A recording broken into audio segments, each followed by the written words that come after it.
Ready? Call to order. I don't have the agenda up, but it's just basically two items. Are you doing them separately or? Yep. I don't know. Do you have your mics on, everyone? Yeah, mine is on. And Okay. I do now. Yes.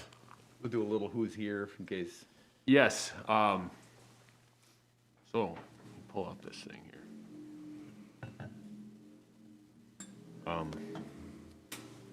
Do you do a roll call?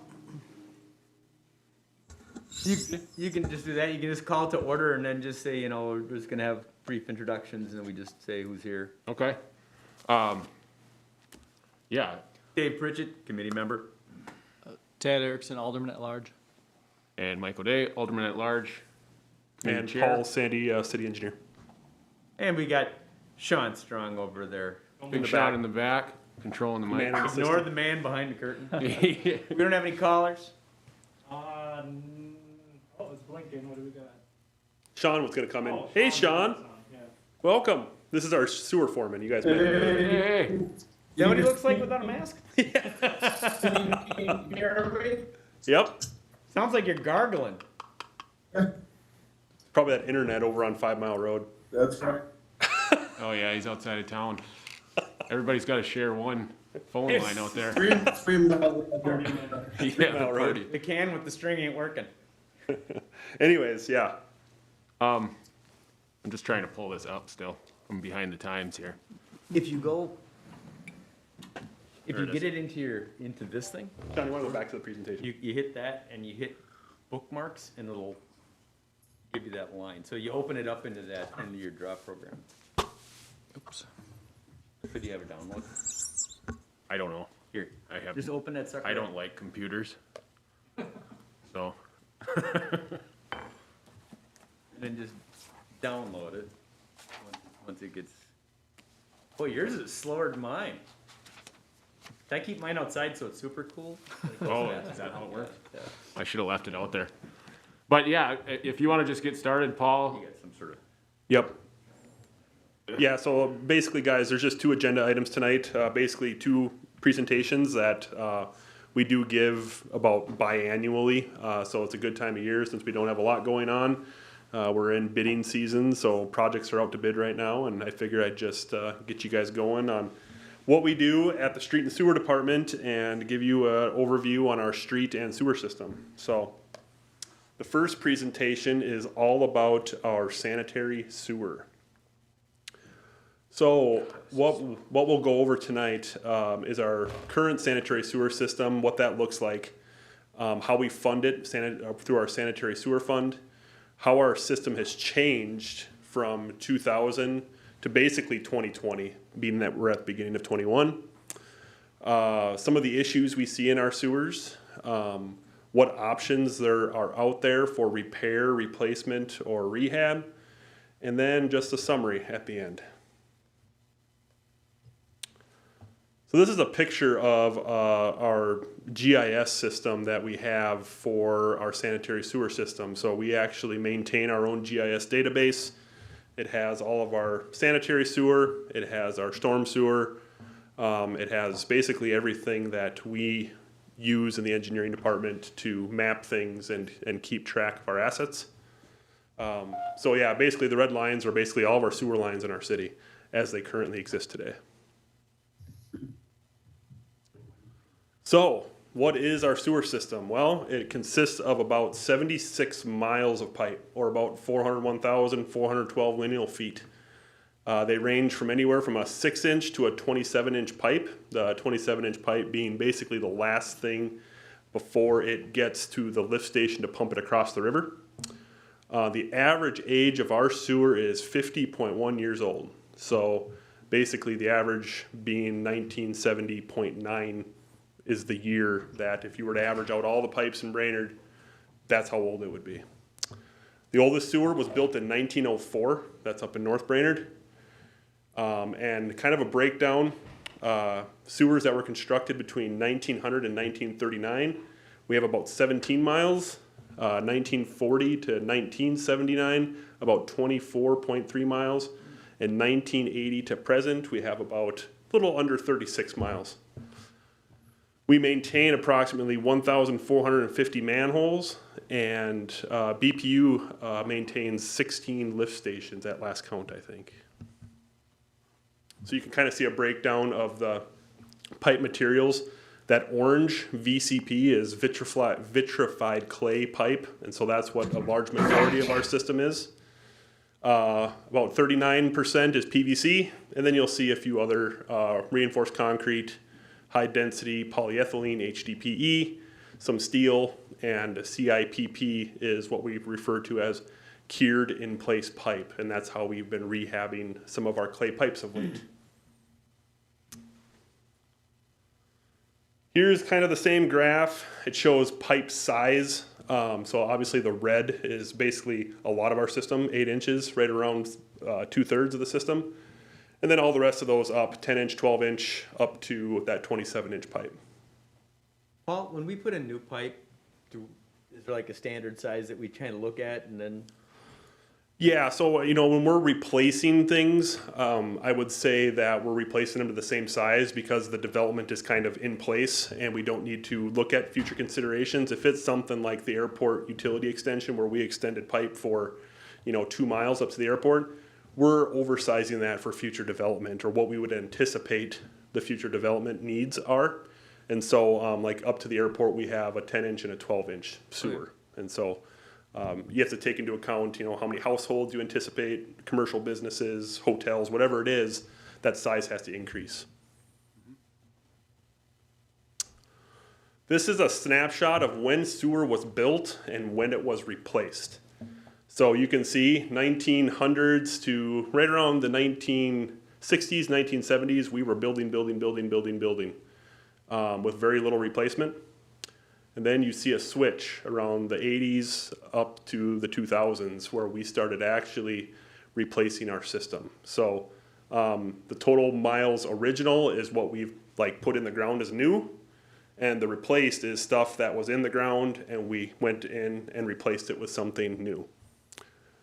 So that comes to that number of the 401,000 feet if you were to add all those together as a total. This is just a graphic depiction of that. So the orange is new pipe and the red is replacement. And so you can see we've been making an effort to stop building sewers and start replacing them because the need is there to do a real comprehensive rehab of the entire system. Basically that 50% of vitrified clay either needs to be rehabbed or replaced. That's kind of the ultimate goal over the next, say, 20 to 30 years would be that we need to replace or rehab that 50% of pipe.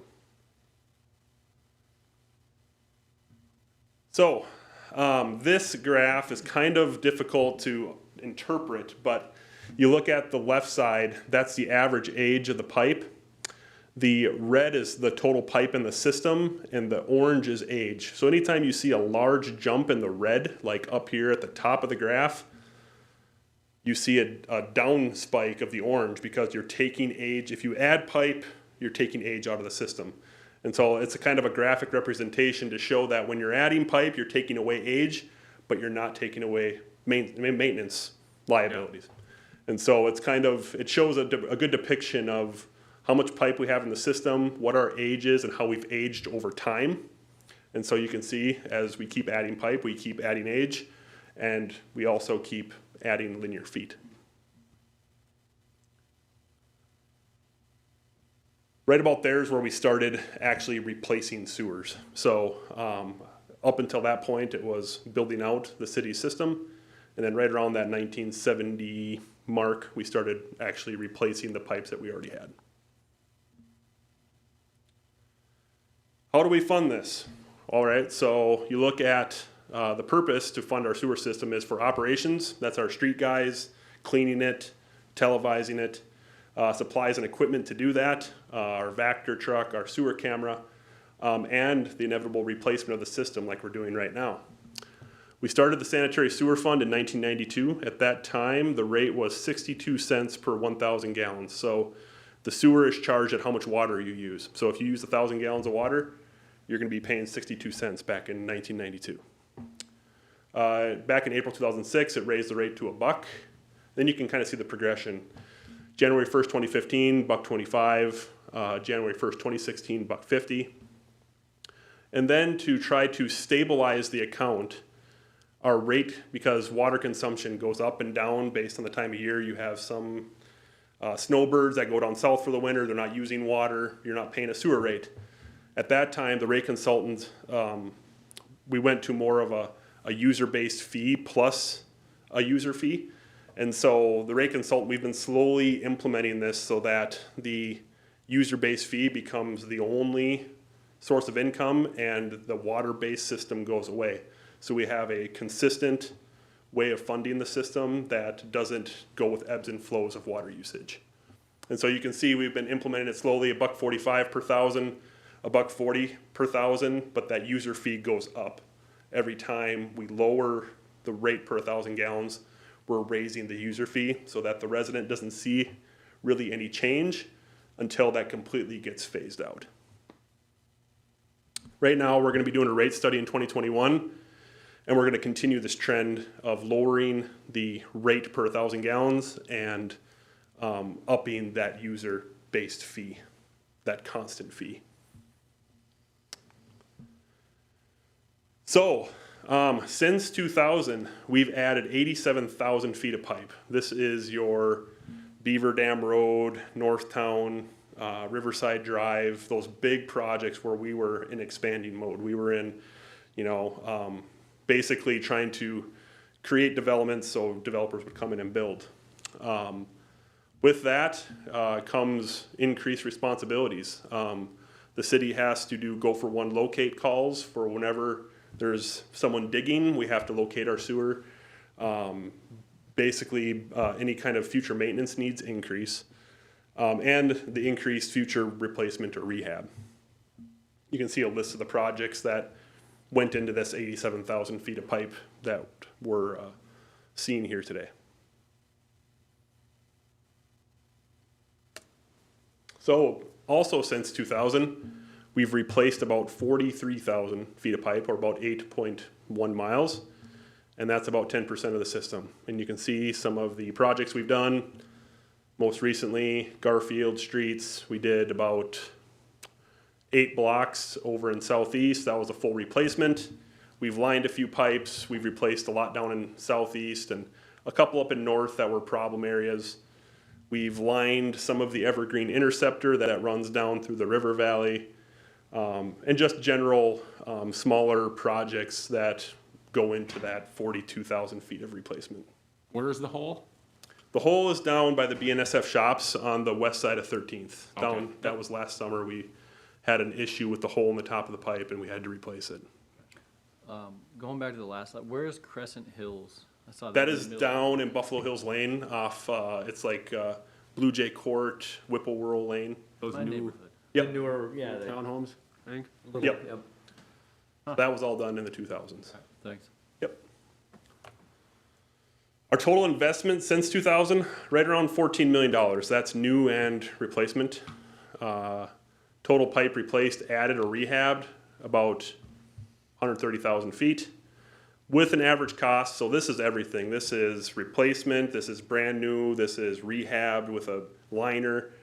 It's about $110 a foot. That's what it averages out to. Now you'll see on future slides, I have it kind of broken down into what does a new pipe cost, what does a full reconstruct of a pipe cost, what does a cured in place pipe cost, and you'll see why the future of lining a pipe makes the most sense. Because none of these costs include surface restoration. So when you're digging a pipe out an alley, you're replacing the gravel, you're replacing driveways, you're replacing all this other infrastructure that's above it that, you wouldn't have to replace if not but for the sewer.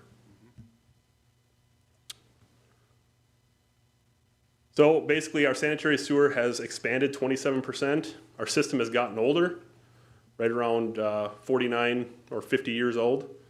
And about 38 miles of the system is greater than 50 years old, which is close to 50% of the system. Maintenance requirements have increased, costs of maintenance and upgrading have increased, and funds available to upgrade sewers have decreased. The sewer fund historically hasn't kept up with the needs of replacement and rehab. That's why these rate studies that we're doing are really important, to get that fund up to a level that is funding our sewer system to replacement, or to replace or rehab the pipes that are in the most need. And you'll see some of the issues that we see on some future slides here. Right here. These are just a few screenshots of what it looks like inside some of our bad pipes. So first picture here, that's roots. We do a lot of root cutting with our jetter truck or our Vector truck. The head has a high pressure water spray that can cut roots.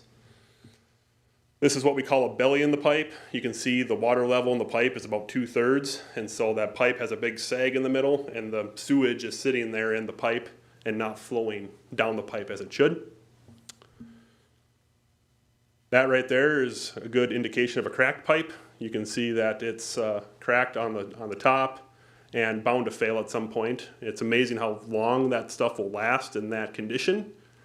But we really try to stay out of these pipes as much as we can, because with our cleaning equipment and things, because it's just that greater of a risk that we're going to cause a blowout in the pipe or do something to it we don't want to. The clay tile here is very, very brittle. Once we dig down to it, you can basically touch it and it disintegrates. So it's pretty amazing that it holds its structural integrity based on the soils around the pipe. Right there, you'll see a failed joint. Those joints, I think they usually came in about 8-foot sections, 4 to 8, anywhere between there. That's an indication of just a joint failure. These weren't gasketed back then. The pipe nowadays, the PVC we put in the ground has gaskets and things where, you know, this type of failure would take a long time to happen in a plastic pipe. And then inflow and infiltration problems. We have sump pump issues where people are still connected to the sanitary sewer system with their sump pumps from their basements, which is not a good thing. That increases treatment costs. You lose capacity. So a lot of high groundwater areas in southeast and northeast Brainerd contribute to high I&I, or basically stormwater entering the sanitary sewer system, which is not what we want. We want gray water, and that's it.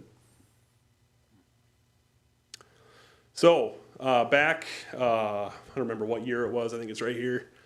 December of 2010, the city adopted basically a policy that the LMC requires that we do a calculation at how many linear feet of pipe we need to maintain a year. And so that includes root cutting, jetting, flushing, whatever we do to a sewer pipe to keep it operational. They say that problem lines should be done 2 to 3 times a year, so we have a lot of issues. Clay every 2 to 5 years, PVC or cured in place 6 to 10 years, and interceptors every 11 to 20 years. And so our 2021 maintenance requirements, you can call them, about an average of 98,000 linear feet a year. And this just prevents any kind of blockages, root buildup, anything like that. So we go in there, we make sure the pipe's clear, and it should get us down the roadways. Here's a graph of what we've done over the past 10 years, basically. You can see our street department personnel on the left and how many linear feet of pipe we're maintaining a year. It can be kind of thought of as a rolling average. You know, if we do a whole bunch in a few years, that means we could do less the next couple of years. So you can see we've kind of tapered off after a couple of big years in 15 and 16. There's other things that the street department needs to do too. And so we backed it off a little bit and weren't doing as much. I'll see that uptick probably here again in the next couple of years of really starting to clean sewers, camera them, and go through the entire system again. We try to, I would say, get through the entire, I think the last time we cambered the whole system, you know, we're continually cameraing, but the last time like we have full videos of like the entire system was back in like 2010, but we're continually going into different parts of town and making sure those areas are cameraed. So some of the pros to excavation, it works. So this is a replacement, or some pros and cons to replacement and pros and cons to rehab. Excavation in streets works well. We have a lot of room out in the street. There's room to work, room to dig pipes out and do it the right way. Can be cost effective with ideal conditions. Really, soil has a lot to deal with it. You know, we replaced a pipe in North Brainerd or South Brainerd. It's very easy because it's nice beach sand and we can work very easily in it. You get over in areas of southeast and northeast with high groundwater, you run into infiltration issues and slopes collapsing and things where it becomes a little more difficult to replace a pipe. In these circumstances, we can replace the services, which are what goes to your home. They do have new technology where they can actually line a service from inside the pipe, and so the robot that's inside the pipe can put a liner in the service pipe and line it up out to like the right-of-way line. So some of the cons, deep sewers can be really costly in excavation. Utilities are always an issue. There's just so many different utility types in the roadway, fiber optic, water main, gas main, anything you can think of in the right-of-way that causes issues for excavation. And it's very difficult in narrow locations. A lot of our sewer in Brainerd is located in the alleys. And so you're working in 20 feet of right-of-way, and if the sewer is 20 feet deep, there's not a lot you can do. Another type of trenchless repair is called pipe bursting. It's basically pushing a new pipe through the old one and breaking up the clay tile as you go. So they're basically pushing a new pipe through a broken up clay tile, more or less. Cons are it's pretty expensive and you still need to dig the sewer services in. You can't go and just cut them out. You need to actually dig down to each service and put a new service line in. Cured in place pipe, some of the pros, it's very cost effective. No surface impacts, it's very fast. We've done a few of these projects. They're usually, if they have a couple blocks to do, they'll usually be done in 2 or 3 days. They'll be completely done with a CIPP. Cost the same regardless of depth or water table. So we can go down 30 feet if you want us to. It's it's not dependent on the depth. And so they basically, they flip a big sock inside out and they push it through with water and then they cure it in place. And so it's basically a polyurethane cured pipe inside the old one. Some of the cons, pipe needs to be in somewhat fair condition. It can't be completely disintegrated. Go ahead, Mike. Does it actually narrow the pipe then when it's on there, or is it really thin? Just about the thickness of a pipe wall. So, I mean, you're thinking about less than a 1/4 inch. Oh, wow. So you're not losing that much capacity. Some of the cons, pipe needs to be in fair condition, like I was saying, cannot fix bellies, and so you usually have to go in and dig those out first and replace the pipe and then line through it. Can't fix a collapse pipe, can't fix a crush pipe, you can't do some of the things you would be able to do if you dug it. And patching, this is just to fix small problems. We'll go in and we'll replace a 10-foot section or something like that. Some of the cons are it's expensive and not a viable long-term solution. So here is where we get into the videos, what everyone's been waiting for. A lot of hype. So this is what I'm calling a good example of what we could put a liner into. The pipe is nice and straight. This is actually the jetter head on the truck you were looking at. So there's a hose, it's spraying high pressure water down the pipe, and the camera is following along right behind it. So here, I mean, they'll usually document any services or anything. You'll see the camera turn its head and look at a service and mark down the location of a sewer service. You can see one coming up right here on the top. So that's a service location right here. So he'll turn his camera head, he'll look up the service.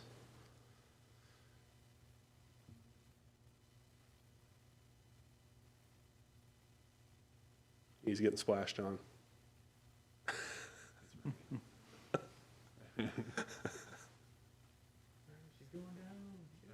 So this is what we're calling an example of a good CIPP candidate. It's nice and straight. It's not broken up beyond repair. And a liner would go in very well in a pipe like that. So this would be a good candidate for a CIPP. So what happens when that thing runs past one of those holes? You just come from the top and drill a hole back through there, or? Yep, so they'll line through it, and then the robot will actually come by and it'll cut a hole where the service was. And then they have options where you can actually line the service to. So it would overlap on the liner in the pipe, and it would go up however far you wanted to go. NASA stuff here. Next one, this is what it looks like after a liner goes through. So I'll press play here. So that's what it looks like. Basically the same, it just looks like a new pipe.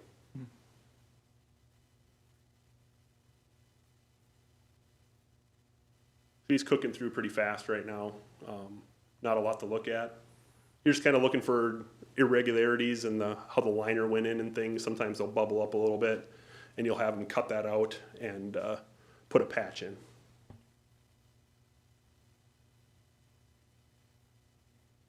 So that's kind of what that one looks like. Here is something that would be a good candidate for replacement. You can see the really bad joints. You're in a belly right now, so you can see the ground outside the pipe on this one.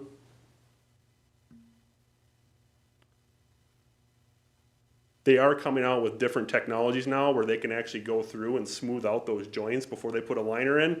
And so some of these, so there's a patch. You're looking, you went from clay to PVC to clay. So this pipe was obviously in pretty bad shape. It either collapsed or something at some point, and they had to go in and patch it. That's a cap, so that sewer service is not in service.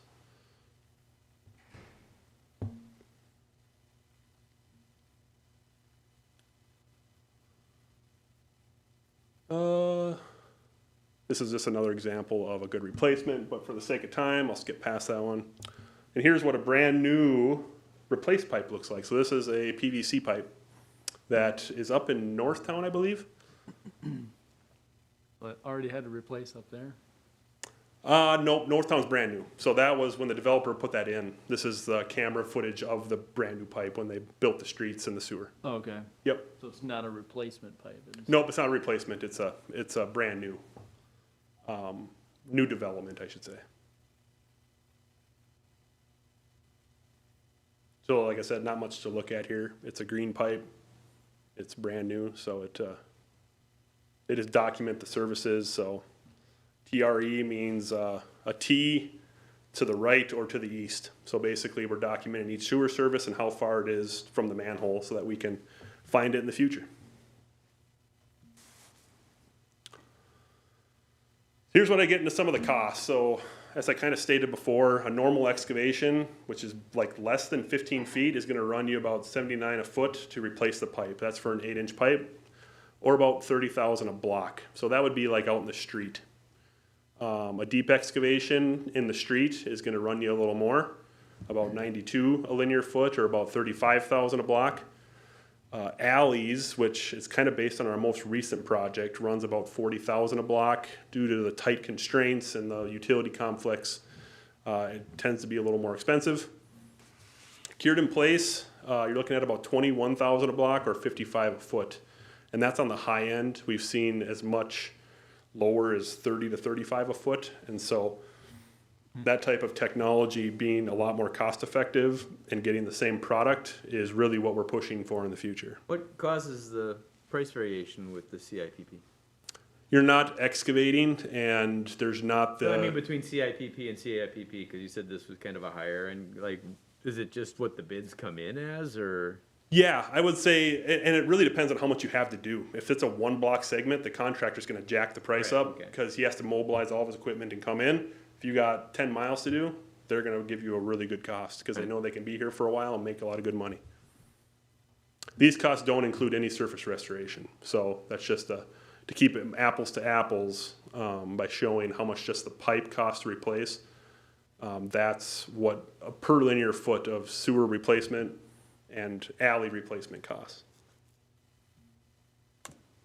This is just some examples of why we're pushing towards rehabbing instead of replacement.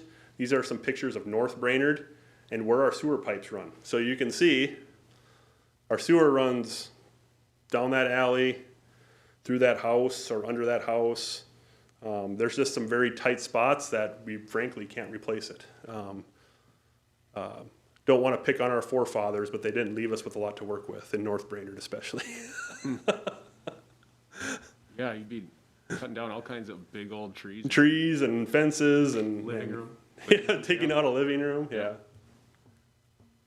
Here's just some pictures of some excavation and some impacts. You can see the middle picture on the top is a street, and that's easy to dig. You have some on the bottom middle where you're digging right next to a garage or right next to a foundation on a house. So those would be the examples where it's going to get a lot more expensive because the contractor's having to work in some pretty tight confined spaces with the chances of something happening where you're going to tip a foundation in or you're going to do something that you weren't intending. Cost, it is cheaper to rehab a pipe and manholes than it is to replace. It reduces public impacts. And if the pipe deteriorates too bad, it cannot be rehab. And so it has to be replaced or excavated. Some areas can only be rehabbed cost effectively by CIPP, like I was showing you in North Brainerd. That's the only way we're going to be able to actually replace those pipes is by doing something like a CIPP. And anything we do lessens our risk. We have an old system. We're insured through the League of Minnesota Cities, so anytime we have a sewer backup or a collapse or something, they do insure us for that cost that we might incur from a sewer backup or something.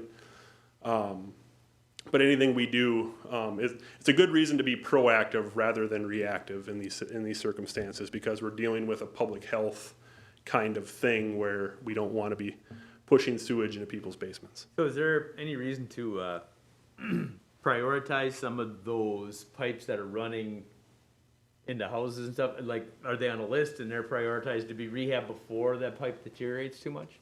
We're lucky in the fact that although North Brainerd's are about our only spot where we really have that issue, Okay. and we're lucky in the fact that it's in really good soil. And so even though the pipe is really old, it's some of the oldest pipe in Brainerd, it's also some of the best condition. So there's a lot of root intrusion is more of the issue there, but if you keep up on that, that's fine. The areas where we have a lot of problems, and it's not as old the pipe, but it's in our southeast and northeast area where you're getting ground movement because of freeze-thaw, high groundwater, pipes cracking, breaking, collapsing, things like that happening. So I would say yes and no. North Brainerd is a priority, but it's not as high as a priority as other areas because of the good soil conditions. Okay. So like I said, and this gets right to your point, Dave, priority list, North Brainerd laterals, Northeast Brainerd, and Southeast. Those are our three areas that are the oldest. We've been focusing on Southeast because that's where we see a lot of our collapses. There was one year we had, 10 repairs in 1 year where we actually had to go in and dig something. We did a kind of a calculation a couple years ago on what our annual average investment would need to be to replace every sewer that's 1940 and older in 20 years. And that annual investment, if we were to CIPP line everything, is about $400,000. So that's what we've been shooting for in these rate studies, is to have $400,000 at the end of the day to do a project yearly that it gets a contractor in and lines pipe. That's all they do is line pipe. And that's really what we're going for. We want to get a lot of these smaller laterals done and out of the way so that we reduce our risk in the future. How many years into this are we? Well, we haven't gotten the sewer rates up enough we did one project, that was a $400,000 project last year in an alley. That was a full replacement, so we were only getting about 8 blocks done. But like this year, the sanitary sewer fund wasn't in a position to do a project like this, and that's why we're doing a rate study with our new capital plan to make sure that the rates we have are funding not only our maintenance and our wages, but it's also funding a project. And so I think the sanitary sewer fund, and we can ask Connie when she gets in here, but I think last time I looked, it was like $670,000 a year. But a lot of that goes towards debt, the airport utility project, equipment bonds. So our Vector truck is new and our camera is new. And so a lot of that goes to debt and wages, and so you don't have enough money left over to do a project. All right. So as you guys go through that information, feel free to ask me any questions. This is the other presentation I wanted to go through tonight. And this is what we're going to be working on this summer, is the condition of our streets, or our pavement management program. A brief overview, so we're moving from sewers to streets. We have about 83 miles of streets, about 80.2 is paved, 0.17 is bridges, and 2.6 is unpaved. We also have about 16 miles of alleys, a little under 3 that are paved, and around 14 that are unpaved. Here's a breakdown of what we've done in the last 10 years from a project standpoint, and this is just street related. It doesn't include sanitary sewer, storm sewer, or any utility replacements. It's just street, boulevard replacement, and that's it. We replaced or resurfaced about 104,000 feet, which is about 20 miles. That's about 25% of the system in the last 10 years, or about one replacement every 40 years. So as I stated, I think at the last presentation, we try to resurface or reconstruct a street once every 40 years. So this gives us a good indication of how we're doing. So if we're right near that 40-year mark, we're doing a good job. The cost you can see of about $19 million, or about $1.9 million a year. We've seal coated about 150,000 feet of road. That's about 36% of our road surface, at a cost of a little over $1 million. This is a pavement preservation technique. We usually, if we pave a street within the first 5 years, we're trying to put a seal coat on it. It seals that surface and keeps the water from intruding into the pavement. So cumulative reconstructed or resurfaced about close to 50 miles. And that's once, so we're basically touching every street once every 17 years with a reconstruction, a resurface, or a seal coat. And the cost you can see below, a little over $2 million a year. Here's some of the past projects that we've done. You can go ahead and read through the list. Most of these are just replacements of something that's new. There's not a lot of new added streets besides, well, I don't actually think there's any new added streets here. I think they're all, most of that took place in the early 2000s. So here's how we select projects. So on the right is a map of our pavement management scores. The city undertook this back in 2005. The program rates each segment of street on a scale of 0 to 4 using equations that measure different efficiencies. Cracking, potholing, any surface deficiency that we see on the street, we're actually taking linear foot measurements of that distress, and it goes into a regression equation and it calculates the score from 0 to 4. We rated the entire street system in 2005, 2012, 2015, and 2018. So 2021 is our next one, and we'll be able to see how we're doing. So at the end of this year, we'll have this information updated and kind of give you an idea of how those scores may change or vary. So this is an example of our scores, and so we have the city broken up into 8 different regions. So the city as a whole is the first one. You have North Brainerd, Northeast, the North Annex, which is our Northtown area, Northwest, which is our commercial, South, Southeast, and Southwest. And so you can see if you're adding, for example, what's a good example here? Northwest between 2007 and 2012, we went from a 2.88 average score to a 3.35. That means we did a large project somewhere in Northwest Brainerd. You're increasing the average pavement score by a little over half a point, 0.5. So those increases across are how much they're increasing every year. So you can see where we've done projects.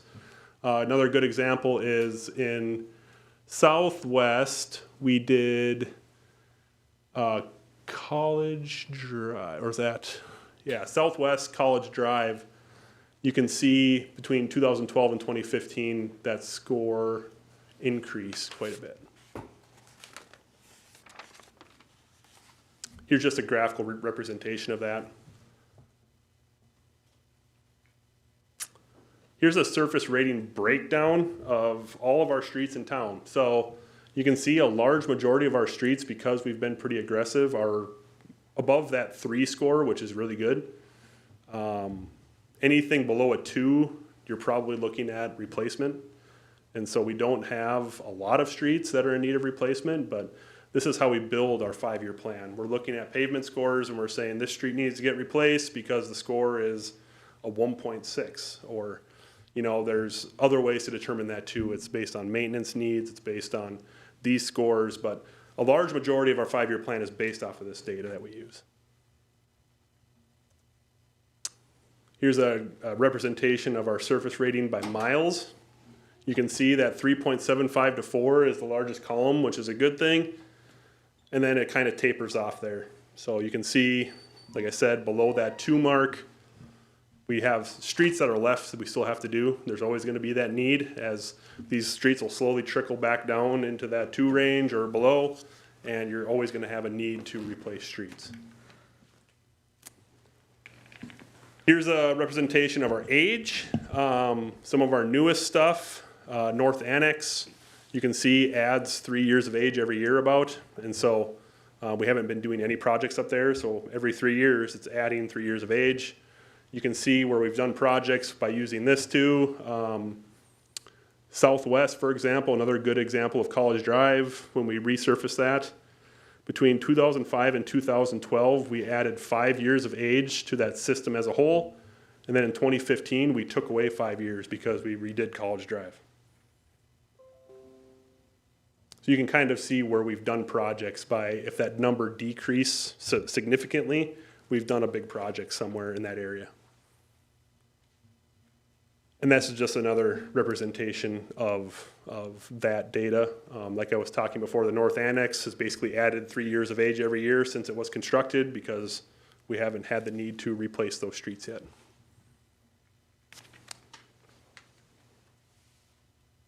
Once again, just some information. I kind of nerd out on this stuff, so just tell me I'm getting out of line, I guess. But this is just an age of the streets broken down by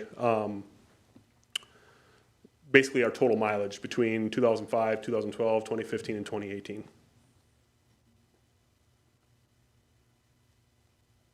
Same thing, centerline miles by pavement age. You can see a lot of the newer stuff on the basically the 0 to 5 to basically the 35 to 40 year. Most of that's on this side, so most of those streets have been replaced in the last 40 years. We still have some outliers there in the 70 to 80-year-old pavements. A lot of that is concrete underneath, and we just keep on overlaying the street because it's got a good base, and there's still old concrete underneath it, and it'll hold up. What is the oldest street? It's going to be up in North Brainerd, and it's probably Juniper, North 7th, North 3rd still has the old existing concrete underneath it. And that's why on the 5-year plan, you'll see in 22, those streets are getting fully ripped out, all the old concrete, and replaced new. Got it. It's right in front of Chansky's house. Oh, that'll be fun. North 6 has got concrete too. You can Yep. Here's what our overall surface rating has done every year. So this is an overall snapshot. Oh, no, I'm sorry. This is the, surface rating, yep. So you can see in 2005, 2012, 2015, how that surface rating changes, and the same with road age. That next graph is actually a lot better. This is just a representation of what our surface rating and our age has done over the past, since 2005. So you can see it raised up a little bit from 2005 to 2012 in the rating, dropped down quite a bit, and then it jumped up quite a bit because the last 3 years, we've done a lot of mileage of streets. And so, or I shouldn't say the last 3 years, 2015 to 2018, there's been a lot of projects. And so that surface rating really took a spike up. There were some roads that were really dropping our score. Oak Street, for example, when we milled and overlaid that, the rutting on that street was causing our score to drop. It was a long length of street with a low score because of the rutting that was occurring on that.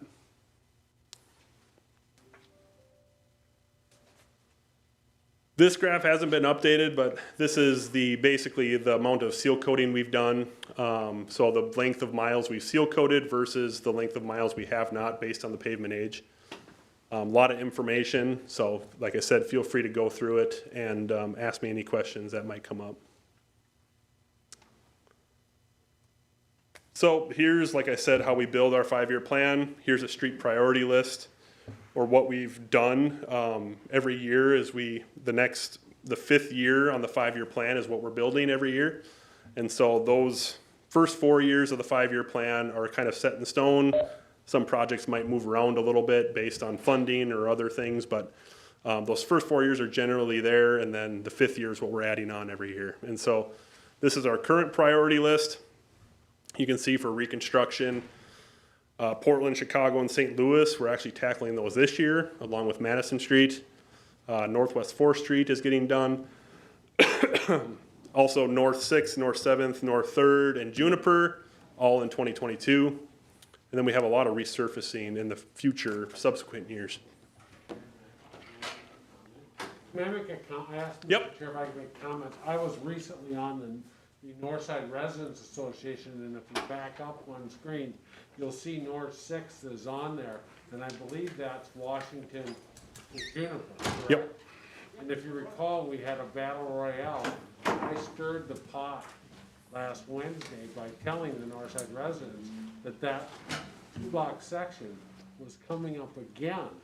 And if you might recall, Mr. Pritchett, that the council said we'll never touch that street unless we put in a boulevard, like 8th Street has. And the church people at Methodist and the sawmill people who pay for 80% of that project said, there's no way we'll ever pay for a boulevard. So I stirred that pot a little bit at the Northside Residents Association, so we can get at least 1,000 people here to complain about whichever way we end up. Thanks, Kelly. It's a 2-block section, and it's just, if I recall, a council member said, it'll be dirt before we resurface it without a boulevard. Because it's so wide, and it originally had a boulevard, and it would look so cool having a boulevard with trees coming into the water tower to see that going up to the fountain. The new and improved fountain, it's not quite there yet. I Soon. totally agree. And the splash pad. Wouldn't that be cool to have the boulevards like with the It would. trees, like? Look nice.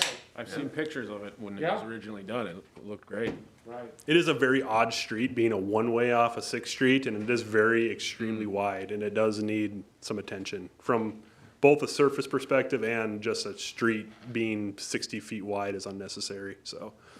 It's quite a visual impact. It is. Sorry, I apologize in advance. Thank you.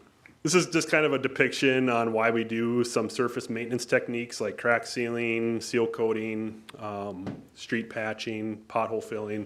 It extends the life of our street, so kind of the benefit of maintenance is the street would be on that dotted line if we didn't do anything. Since we do crack sealing and seal coating and things, it just extends the life of that pavement. Some of the costs on the average for pavements, like a total reconstruct, we're typically in the range of about $120 a linear foot. This is based on past projects. Just a bituminous reconstruct, so that's just taking off the old pavement and the old gravel, leaving the curb in place and resurfacing the street. That's about $80 or $76 a foot. A mill and overlay or a mill and inlay is about $45, where we're not taking off all the pavement, you're just smoothing out the road. And an overlay, just existing, paving over the existing street, is about 30, based on, or how deep you're paving is also a factor in that. None of this includes any of the ADA upgrades that go with the street, so whenever we do a reconstruct of a street, we have to look at the sidewalks and the curb sections that are defective and making sure they're ADA compliant, and that none of that is taken into consideration in these costs, just as an FYI. As you can see, those costs go up as the basically the intrusion to the street goes up. So if obviously an overlay is going to be a lot cheaper than a full reconstruct of a street. So when do we improve a road? And I was kind of hinting at this earlier. We really look at the surface rating to build our 5-year plan. That's why we do this. We have 2 interns hired this, or we will have 2 interns hired for the summer to go out and rate every one of our streets again and look at where the needs are and not only verify our current 5-year plan, but also keep that data flowing in so that we have the next year available and planned out for us as we go. Pavement age comes into account, maintenance needs, complaints sometimes come into play, underground utilities, if there's something that is absolutely needs to be replaced and the street is getting close to that point where we need to do both, we're gonna do it because of the utility. Traffic comes into play, and a lot of times other project coordination comes into account. If we're doing a large resurfacing project up in North Brainerd and we need, or there's another 2 blocks that's right on the edge of falling into the 5-year plan, we'll typically do that and just get it out of the way. Other improvement factors are, is it cost effective to do a street? Do we want to narrow the street? Do we want to widen it? Condition of the curb comes into play. Drainage, for example, in North Brainerd on Juniper Street, there's a big drainage issue when it rains up there. The storm sewer can't handle the amount of water that comes down a lot of times, and it'll flood out that area by Gregory Park. Sometimes the surface condition or the utility replacement needs traffic, like I said before. And then it comes down to what we're gonna rebuild back. And so if it's a state aid street, we're constructing it to what we call a 9-ton road design, and that means heavier commercial traffic. Each axle can be 9 tons, basically, on a truck that travels over that street. Residential street design, we're usually just doing the minimum, 2 inches of bituminous and 4 inches of gravel. And that's what we considered like a 7-ton road design. So that's something we don't want to see large trucks continually rolling over those types of streets every day. So our state aid system, we have to design those to 9-ton. And our residential streets, we're usually designing them to a lot lesser standard. Any questions?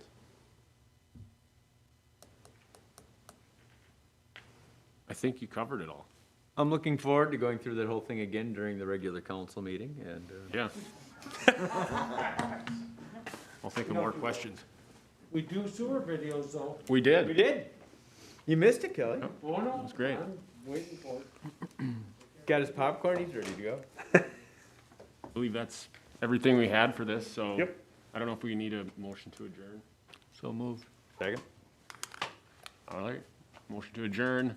Do we vote by roll call on this? Do we go through this whole thing, or do we just? We can vote by voice because we don't have anybody online. Yes. Okay. All in favor? Aye. Against, same sign. Motion passes. We are adjourned. Great job. I don't even know where you're. I don't even know what you mean by that. It's a